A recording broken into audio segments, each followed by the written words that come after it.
It's Knights versus Nauts in the 2023 spring game, and we only have to wait about 2.5 months to get it. Hello, everybody, and welcome back to Charge On. As always, I'm your host, Sean Green. Before we get started, a quick word from Bet Online. Guys, Bet Online remains your number one source for all your sports betting this season. Everything from NFL playoffs to pro and college basketball, UFC/MMA, and more. You'll always find the latest odds, team matchup info, player news, and game trends at Bet Online.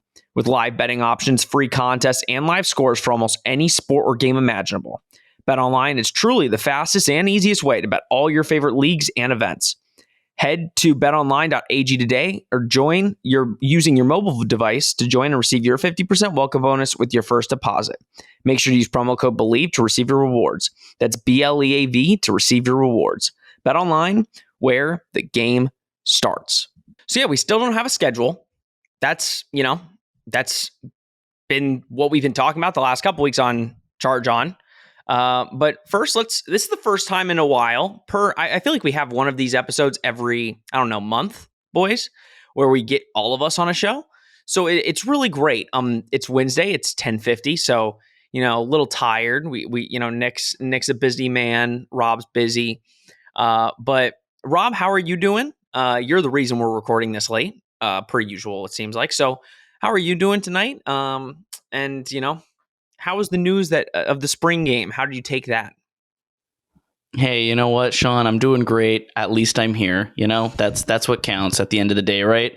I'm excited for the spring game. I think we all kind of agreed that this is actually a really good idea that they're doing for the spring game this year, Knights versus Nauts. I mean, come on, that title right there is great. I mean, that's just a genius idea. I'm shocked they haven't done it before. But I think it's kind of what you're seeing over the last kind of couple years that UCF's been adopting the Citronauts and really embracing it and saying, hey, it is a storied part of our history, our school history.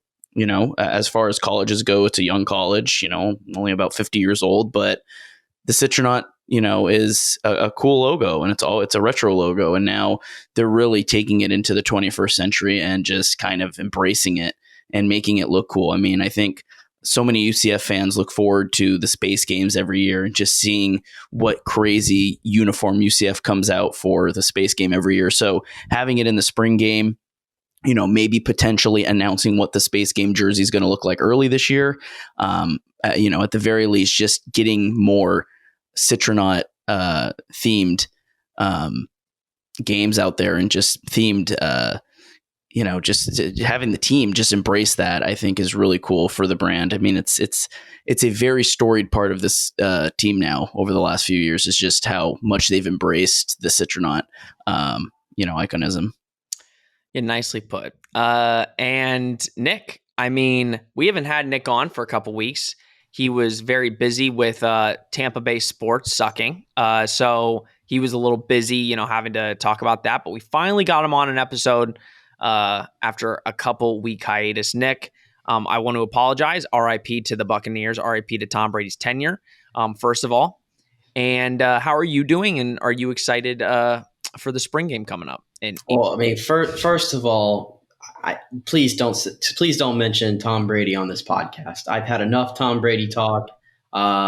Much like last year, 40 Days of Hell, of speculating about Tom Brady's whereabouts before he unretired and came back. It feels like we're doing it again, so I'm a little burnt out on that. So yes, some UCF talk is actually a nice refresher. The spring game. Well, you know how I feel about the Citronauts. I am definitely one of those people where if you wanted to go back to being the UCF Citronauts and go black and Cape Canaveral blue, I'm on board. So I think that's my biggest takeaway. I know we have some intriguing quarterbacks that we want to see in this spring game because I think, as I mentioned last time I was on, which feels like an eternity ago, and I know y'all have probably touched on it too the last few episodes, that quarterback competition is still wide open, in my opinion. And I think deep down, Gus Malzahn believes that, and he'll have an open mind as we go into this new journey in the Big 12. So that's my big takeaway. I saw a lot of people also complaining, shocker, UCF fan complaining about the game being on a Friday. Apparently that we can only play on Saturdays. A lot of people were upset about the Friday. I don't get it. I like Friday night under the lights. Who the hell wants to go to a noon or 3 o'clock spring game on a Saturday in April when we can do it at 6:30 in the twilight? I mean, I don't get the logic, but I saw people complaining about that. Yeah, get over it. So I do like the new time. Yeah, I didn't even know it was on a Friday until you just said that. I looked up. I'm like, in my opinion, that makes it even better. I mean, don't have to. You get your Saturday night the next day. You have no work. There should be no excuses. 6:30 on a Friday night, under the lights. Knights versus That Nauts. Cape Canaveral blue is going to be shining off that stadium in the twilight. Come on now. See, so that is my first question. All right, before we get into like the quarterbacks, right? Do we think the one thing that I just want, even though my expectations I need to take down to a 2% because I don't think it's happening. Like, is there a possibility we get like some new unis that like just are for the spring game? Like that could potentially be worn at another time. But like now they could just bring out a helmet and wear like last year's spring game unis, which makes more sense. So like I'm getting ahead of myself. But now maybe I'm being, what's the word? I can't even think about it right now. When I just want, give me. But, you know, it's like take what I can get. That's kind of how I'm feeling. Where I'm probably just going to get a helmet, but I want a whole get up. I mean, like Nick said, I think we're all aware that next season we're probably getting an all navy blue or that all, you know, citronaut blue jersey. We all kind of agree that's probably what next year's jersey is. Why not just throw it out there for the spring game? I mean, I think that'd be a pretty great thing to do. And that would get, you know, Twitter buzzing because UCF has kind of stolen Twitter the last 2 spring games. So how are you going to steal Twitter this time? They kind of already done it, but you know, what would hurt to introduce some new jerseys, even though I know it's probably not going to happen. With that being said, I think it's really exciting the way they announced it. 6:30 Friday night, Knights versus Nauts. I think it's a great idea. Rob said whoever came up with it needs a bonus, and I agree. I think it might be the most packed spring game. The spring game hasn't been very packed the last however many years, and I think going into the Big 12, getting people to come out to take technically your first game going into the Big 12 is a huge deal. But Nick brought it up, and we're going to talk about it because it's really, if we're being honest, there's a couple other question marks like our running backs and, you know, who's going to step out to be wide receiver 3. But the quarterback is the big question going into spring. Spring ball starts in a month and a half or so we've got time. John Rice is starting baseball. He was at the UCF game last night with the baseball team, throwing T-shirts into the crowd. But he's not going to be at spring ball. So you have a new OC, right? And your quarterback's not going to be there. Your starter's not going to be there. So I'll be honest, Nick, I've been seeing a lot of love for USF's former quarterback, Timmy McClain. And I think if we're all being honest with ourselves, I think Thomas Castellanos, we can all agree. There's something there. You got to figure that out. You got to work on it. Hinshaw probably is excited about the prospect of Thomas Castellanos, but McClain has a full season under his belt. He's worked the scout team the entire year. I think he's impressed in the time that he did play with USF. I think it's an open QB competition, and you can even throw Dylan Risk in there. I mean, like, yes, he's a freshman, but with a new OC, new system, clearly he's going to bring some new ideas. Anybody's on the table, but kind of give your thoughts on the overall quarterback competition and ultimately in spring, who you think could potentially just take that leap and take it further. Yeah, I think barring Risk doing something fantastic and marvelous during the spring game and during camp and getting in, I probably will lean towards to say he virtually has no shot to be that guy. I mean, you look at Thomas Castellanos, I think we would all agree came in with a little bit more cachet than Risk has come in with, and even he had trouble getting a playing time this season. So, but it is still wide open. You mentioned Timmy McClain. I mean, I'm on the Timmy McClain fan club. Maybe it's because I saw a full year here in my backyard in Tampa, and I came away very impressed with him in a bad situation. I know you look at the numbers. He had more turnovers than he had touchdowns. But folks, if you haven't figured it out yet, USF was a very, very bad football team. Okay. Emphasis on very bad. Okay.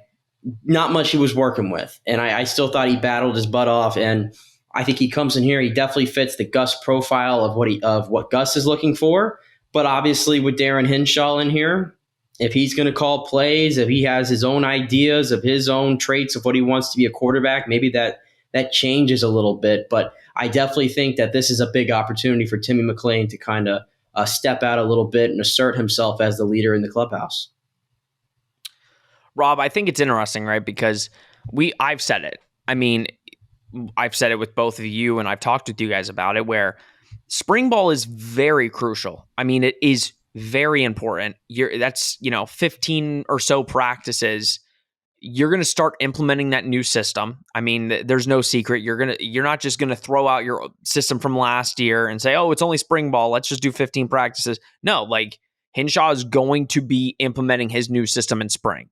You're going to have 3 quarterbacks that unless now, I don't know what is going on behind the scenes. I don't know if if Hinshaw has the playbook, like his playbook, and he's given it to John Rice and basically said, here, like, study it. I think that's a strong possibility because he won't be playing spring ball and saying, listen, you're going to have to learn this and you're going to have to get it beforehand. And I know that's the case, but you're going to have guys running it in spring, and all of them will not be John Rice Plumlee. You're going to have 3 quarterbacks running the offense. And for better or worse, John Rice is going to be behind heading into the fall. He is not, like, I say it, I don't think he's the starter heading into fall. John Rice will have to earn that starting role with this new offense. Do you think, Rob, and again, this is way too early, but do you think regardless, John Rice is the starter heading into next year? Because the way I view it, and this is even though I do think he is not the starter heading into training camp, listen, you don't know what you're getting out of Timmy McClain. You really need to be like starstruck by some of the stuff that he does in the practices and in the spring game to say, hey, he's the starter over John Rice, who just started all your games for you last year for the most part. And Thomas Castellanos, I think we all agree, talented, but raw. So you need to give him time. I think John Rice still ends up being the starter, even though he will not be the starter going into fall camp. Do you agree with that assessment? Or do you think if he's behind in fall camp, most likely he's not getting that starting job regardless? No, I definitely agree. I think John Rice is still probably considered by the staff to be, probably the most probable starter. I think him starting pretty much every game last season, barring injury and the couple games where Mikey Keene got looks over him, I do think John Rice really is still the quarterback of this team. It's Darren Hinshaw's playbook, and, he's seemingly going to get a lot more power as offensive coordinator. I think Gus still has final say and Gus still has input. And, I think Gus will vouch for John Rice Plumlee. You don't just go a full season going with one guy. And I don't think he was, again, I don't think he should be the starter, but I don't think he was so horrendous that you're like, no, we can't have him again. At least for the staff, I don't think they look at that and say he was so bad that they can never start him again. So certainly I think, him starting every game last season for the most part, getting a lot of play time, being the mainstay quarterback, I think is going to put him a little bit of an inside track. Certainly it's a setback that he's going to play spring ball. I think Gus and staff already knew that he was going to go play baseball. So it's not like it was some shock to them where they're offended that he's choosing to go play baseball. I think they knew what they were getting when he came in as a dual athlete. They knew he was going to go play baseball. So, I don't think that's really going to be a hindrance towards him as far as them thinking in consideration for where John Rice is heading into fall. I think if anything's a hindrance, yeah, certainly, Timmy McClain, Thomas Castellanos seeing the playbook before him and actually utilizing it in action, I think definitely gives them a little bit of an edge. But still, I think going into fall camp, it's John Rice Plumlee's, job to lose, and Timmy McClain and Thomas Castellanos are going to get the opportunity of the spring to really try to impress and win over Gus and Darren Henshaw. I think that's really what you're looking at. And they know, like I said, they know John Rice was going to go play baseball. They knew he wasn't going to get full time with this playbook. I'm sure he's going to be able to study it beforehand. But as far as putting it in action, yeah, I mean, that's certainly a disadvantage for him, but I think it's his job to lose, and they're going to go in up with an open mind. But, at the end of the day, I think they have a lot to prove. So Castellanos and McLean have to really win them over with their knowledge of Darren Henshaw's playbook. So I'm looking at the baseball schedule because I wanted to kind of have an idea of how long this season actually is. So I know they started practicing, or they kind of started getting ready to go for the season last Thursday or 2 Thursdays ago or something like that. This season starts February 17th. So we're about a couple weeks away from baseball season starting. And it lasts through May 20th. So we already knew it, but you're definitely not seeing John Rice. John Rice is full in on baseball. And yes, you're right, Rob. Gus knew that. Clearly, Gus knew that when he recruited him. But especially after last season, I think there's a lot of questions that just needed to be answered. And with John Rice not being on the roster at the time during spring ball, listen, he says Darren Henshaw has free reign. He has reign over starting quarterback. We talked about it. If Henshaw falls in love with Timmy McLean, I'm going to be honest, I don't see John Rice breaking that love. Now, if John Rice just proves wholeheartedly he's the number one guy, yeah, I think you have a year of tape on him last year, but his hindrances show. And Henshaw clearly saying he wants to air it out. He wants to do some different things. I think that's what makes it more of a competition. But in that same token, I don't know how much of a competition we're actually going to be getting.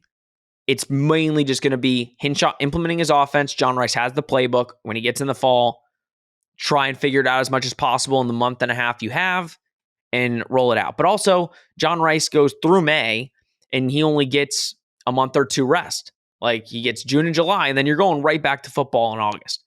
So, and he didn't play baseball last season. So he had a lot more rest time before football. So I don't know. It's going to be interesting. Before we move on to our next topic, let's talk a little bit about running backs. Obviously, RJ Harvey clearly probably is RB1 heading into next year. But there's a couple running backs coming up.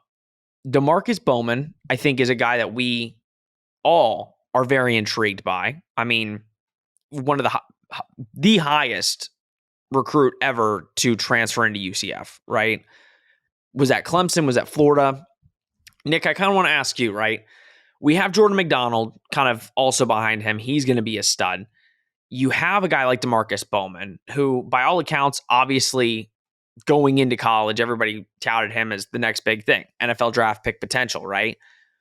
With RJ Harvey kind of being that RB1, listen, you don't have a Bowser necessarily this year, right? You don't have that that we know yet. We don't have that bruiser that can just, pick up 2 to 3 yards. A lot of the backs kind of do very similar things. How do you kind of see in the spring Henshaw potentially using the backs that we have? Because they all are very similar in kind of the stuff that they do. Yeah, I think you want to get as much of a look at Bowman as you can because of kind of the pedigree that he kind of comes in, being a former 5-star guy.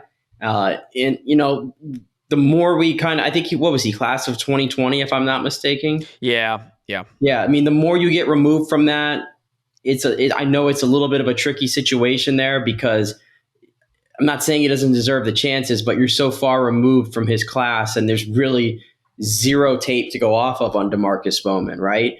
But I think because he comes in with that pedigree, you kind of want to see what he can do and give him, because I still think this is RJ's backfield. In fact, I mean, last year we were kind of screaming it at the top of our lungs and we wanted to see more of RJ Harvey, especially at the beginning of the year when it really was like the Bowser and Richardson show. And once they got RJ in there, it seemed like the run game had kind of turned itself around. So I'm not saying that necessarily DeMarcus Bowman is a threat to RJ Harvey by any means, nor should he be. but I still think you want to get a good look at that guy because who knows? I mean, he was a 5-star guy for a reason. He went to Clemson for a reason. There's some talent there, and I think you need to see that because I think behind him, there's a lot of uncertainty. Whereas in past few years, it felt like UCF could roll out RB3, RB4, and we could get by with it. I'm not sure if that's going to be the case this year. Well, and you still have Johnny Richardson, which I think in a new offense, he could really shine. Jordan McDonald, he was a redshirt freshman, didn't really play. And I think a lot of people are impressed with him. They keep mentioning his name coming up. So it's just a matter of time before you see these guys. And I think a lot of running backs, listen, we've said this system that we are technically in right now is very enticing for a running back. You know you're going to get the ball. So it'll be interesting. I think the spring game has a lot of interesting things in it that will be great for us to talk about.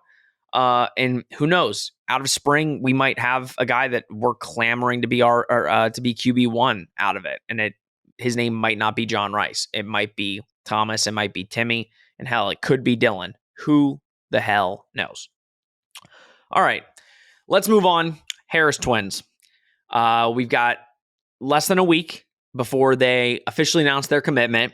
They were, for those of you who don't know, but I'm sure all of you watching this podcast knows, the Harris twins were committed to UCF. They're 2 4-star commitments for the class of 2023.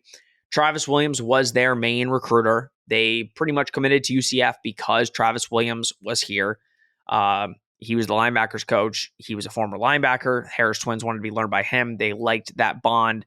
It's the same thing with John Walker and Kenny Martin, right? If Kenny Martin went somewhere else, I don't think John Walker's coming here. Well, Arkansas is not even in the mix, I guess. It's pretty much UCF in Maryland. They decommitted from us. They said, oh, we're going to go start looking at other places. It quickly got put out that Maryland was pretty much the leader in the clubhouse. One of our good friends, Sidelines UCF, he tweeted out something about basically clamoring to get the Harris twins to come. And I responded, I don't think they're going to come. Don't get your hopes up, UCF fans, because the worst thing in the world is thinking that you're going to get these 2 highly touted prospects that we all know we need linebackers. That is one of the team's biggest needs. And to get 2 4-star twins to basically, in a couple of years, to be your 2 linebackers at the position, it would be huge. I got a Twitter notification saying that they are visiting UCF this weekend. They are coming to UCF this weekend to take a visit. That's these coaches' last chance to get them to fully commit to UCF. I don't know why Arkansas is not being considered. I assumed as soon as they decommitted that they would commit to Arkansas to go to Travis Williams. Clearly, I don't know what the deal is there, but it's between us and Maryland. So, Rob, when you have, first of all, we've watched the Harris twins. They played in the Under Armour All-American 23. They played in the Polynesian Bowl. And after watching them, I mean, it's clear. I think Michael Harris was the leading tackler. Andrew won MVP in the Polynesian Bowl. So they've got amazing potential. I mean, Lake Brantley kids, hometown kids. How huge, number one, would it be to get them to stay after their main recruiter left? But also, what does it mean if they do go to Maryland for the linebacker position moving forward? I know we did sign a couple guys, but what does that mean moving forward for UCF and them going into the Big 12? Yeah, I mean, first off, just the anticipation of where they're going to go and where they're going to commit ultimately, I think is why, we're interested in this, and why most UCF fans are still interested in this is because they did decommit, but they've kept UCF still, in commitment interest. They didn't immediately flip to Arkansas. In fact, it's quite the opposite. They're, looking at Maryland, looking to stay at UCF. It's pretty much in between those two, it seems like. So I think it's a bit surprising. You don't really see this situation very often where, recruits decommit and then are still, considering where they just decommitted from. But no, I think they're big gets. I mean, Andrew is probably the better of the 2. They're both very good, though. Both 4 stars, both highly rated. Like you said, Sean, local kids. I think everybody, when they see twins in a UCF uniform on the football field, immediately think Shaquem and Shaquille Griffin.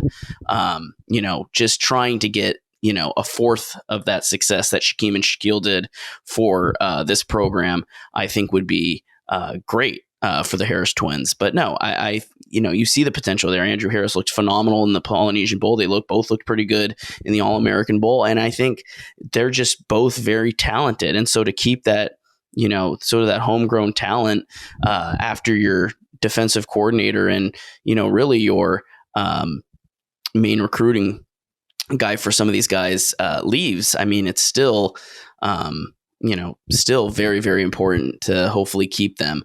And like you said, it's a position of need. I mean, linebacker is one of the weakest points on this team. Everybody knows the struggles that this team is going to have. We lost so many guys to the transfer portal, to, graduation. And I think it really also was a tough blow when Antonio Greer, commits to the program and everybody gets excited about it. And then he flips to Arkansas. So I think that was a big surprise. I don't think anybody really expected that. And so now UCF is kind of scrambling, saying, hey, if we can just retain these two guys, I mean, right there, that hopefully fixes up, at least for the next couple years, fixes, the linebacker problem. But no, I mean, if they do end up deciding to commit to Maryland or elsewhere, aside from UCF, the staff's going to have to get creative, whether that's hitting the transfer portal still, or whether that's just, hoping that the guys that they have on the roster now can really show out in the spring game and get locked in ahead of the fall. I think that's very important. But no, listen, it speeds up the process of fixing your linebacker issue when you get these two guys committed. If they don't commit, you're going to have to get creative. So it's really a potential really, really high for this program, or a potential low and a potential transition period.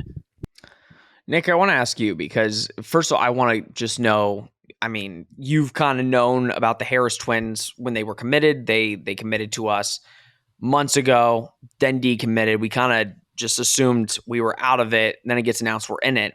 I want to ask you more about the Twitter mind game, because one thing I do, listen, I'm not talking to these players. I'm sure there are many other UCF insiders that have a much better knowledge on the situation than I do. When we're in the running for a player, Nick, I go to the player's Twitter. I see what they like. I see what they retweet. And I look at it for about 7 days. 7 days of likes and retweets. And that, it usually works 95% of the time. Tells me probably where they're going to go. Because they just start liking a bunch of fans' tweets and stuff from the school they're pretty much going to go to. But this one's weird, Nick. Michael is liking and retweeting a lot of UCF stuff. And Andrew is liking a lot of Maryland Terp fan stuff. So how do you navigate that as a player, especially a player where you are, and as a school going after a group of twins who are very successful and could be very successful for your program, but also how successful could they be at UCF? And do you think they can make a quick impact heading into the Big 12? Yeah, the first point, I typically don't. I stay away from the social media part of it and kind of scouring through the likes and all that stuff. I mean, because it turns into, again, very relevant to what I said about Tom. It turns into a game of Clue, right? And, that game of Clue is sometimes that's all it is. It's just a game, and it has really there's no definite answer coming from that game that you're trying to figure out, right? He could go to UCF or he can go to Maryland. I don't know if the social media part of it really plays a role in it. But, clearly, if they get these guys in here, and I think especially Andrew, if they can get him in there in the small event that the two of them split up or something like that, I don't know. I'm just spitballing here. You want to have, I think Andrew's the big fish here, but to get both of them would be fantastic into that linebacker room, because that's a position that we've seen guys kind of come and go through the portal over the last few years, and some big names at that. And I think there is uncertainty there for the future outside of Jason Johnson. I think that's a position of need, and those guys coming in with as highly rated as they are in the country, it would be a much needed talent boost. And if you don't get it, I think kind of like Rob said, you're going to have to get creative, and it's going to be a little bit difficult. But at the end of the day, if you don't get them, I'm not a greedy man. I'm really not. You got 1 4-star in this class, a top 100. Two of them actually. If you get 4, technically 3. If you get 4, you're you're sprinkling. You're sprinkling. So it won't. I don't think it'll be the end of the world if you don't get these two guys, even though it'd be great. I think the reason and I'm going to be honest, I think the reason we're still in it, and Rob, you brought the point, like it's very rare that somebody decommits and then is still really saying, oh, like I'm still putting you in the mix. It's very rare. Most of the time when a player decommits, they're moving on somewhere else. I think the main reason, and I could be wrong, but the main reason they're still saying, we should probably go to UCF is, again, when you look at the back end, when you look at our linebacker depth, not that much. There's not many names that you're basically going to have to fight for a spot over. If you go out and you show out, you're going to be starting in a year or two. Like, and that's it's basically going to come down to that. Like, you have Cam Moore, and Cam Moore has shown in flashes what he could be at the linebacker position for us. But besides that, there's not anybody that you're like, okay, this is the next guy up. So I think that's probably why we're still in the mix here. And I don't know I've not looked at Maryland's recruits. I have no idea what they've got going at linebacker, but I can say I'm sure they have much better linebacker depth than we do at this point. If I'm the Harris twins, why not stay home? And you could probably play pretty quickly. So, like, John Walker's playing next year. I'm sure at linebacker, you're going to see some time. Jason Johnson is your guy, and then who knows after that. So we will see. We will talk about it next week on Charge On, regardless of where they go. We will bring you that coverage. You'll know beforehand, but we'll dive deeper into all that. Guys, before we go, don't want to talk too much about this. It's just an upsetting situation for anybody and everybody involved. We're not going to get into specific details. We're just going to say the straight facts about the situation. But Justin Hodges, one of UCF's best defenders last year, he was arrested. He got released from the team. This happened last week. When you read through the report, guys, it's one of those situations where it could have been avoided, right? It could have been avoided. It didn't need to happen. And that's, I think, what makes it so upsetting. Is this is a young man who, a lot of people on the team love. It's, again, a brother to these guys, and he made an idiotic, stupid mistake, and he's dealing with the consequences. But it's just really sad to see and again, it could have been avoided. That's, I think, the thing it's always hard because this situation didn't need to happen. It was something so silly, and you brought certain things to the table that you could have not brought. You could have dealt with it a certain way. You didn't need to go to this specific place. You didn't need to do that specific thing. And now it's costing you. You get released from the team. And I hope he really kind of looks at himself in the mirror. I don't know, what can be brought upon with charges and stuff like that. I know he was charged with something specific, and there's a minimum jail time. I don't know if they'll come to an agreement. I have no idea. And I'm not even going to touch it. But it's just a sad situation for everybody. I pray for everybody involved. And I don't know if you guys want to give your thoughts or a couple words, but that's just my 2 cents on the situation. So, Rob, Nick, if you guys want to say anything. Yeah, I think similar to how I felt. What was it now? Pushing 3 years when we had Randy Charlton, and I believe it was Randy. I don't want to get the names wrong here. So if y'all remember kind of the inside, I believe it was Randy Charlton. No, it was the first one involved. Antoine Collier. And I believe there might have been, I know there was about 4 or 5 guys involved, but I know those are the 2 names. So I'll just leave it there. Similar to how their whole incident went down in 2020 when they were dismissed from the program right away, from them, Josh Heupel. It's sad. It's sad. There's no need to scream and yell about it and use a buzzword to call Justin Hodges. It's just a sad situation because it's still a college kid that had everything in front of him. And, clearly from a football standpoint, a very good player for this defense, but obviously none of that matters anymore. And, he's going to have to hopefully learn from this situation. So I'll leave it there with that. I mean, from an on-the-field standpoint,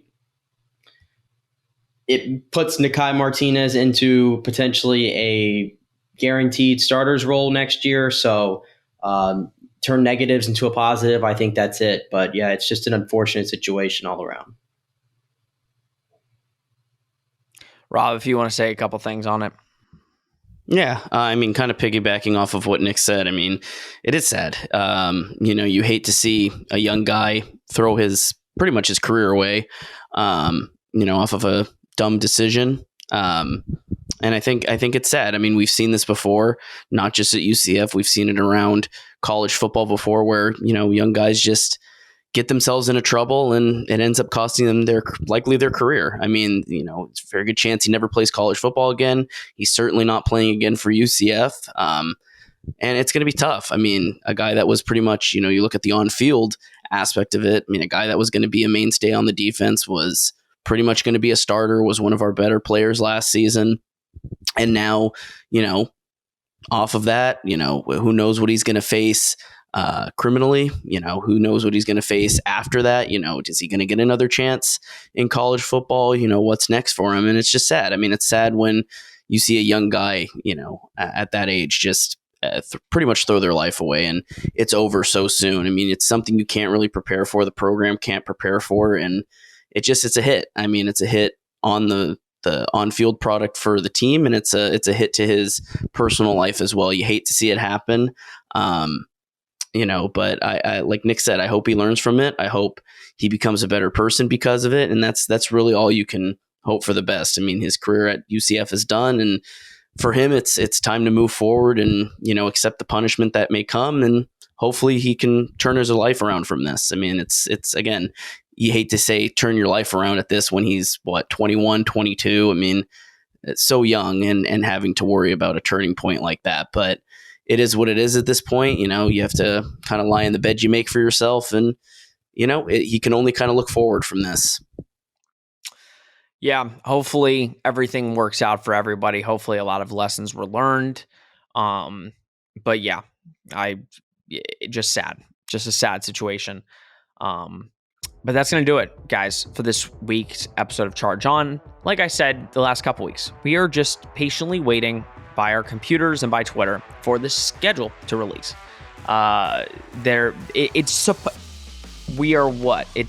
Today it's January 26th that you're listening to this. We're supposed to get this schedule before the end of the month. That is what was told. So you could be seeing an episode fairly quickly, an episode 26 fairly quickly before next Thursday's episode, because once the schedule gets released, we're hopping on, we're recording. So again, patiently waiting for the Big 12 to give us some content. For Rob and Nick, my name is Sean Green. This has been Charge On, presented by Bet Online. We will see you again when the schedule releases.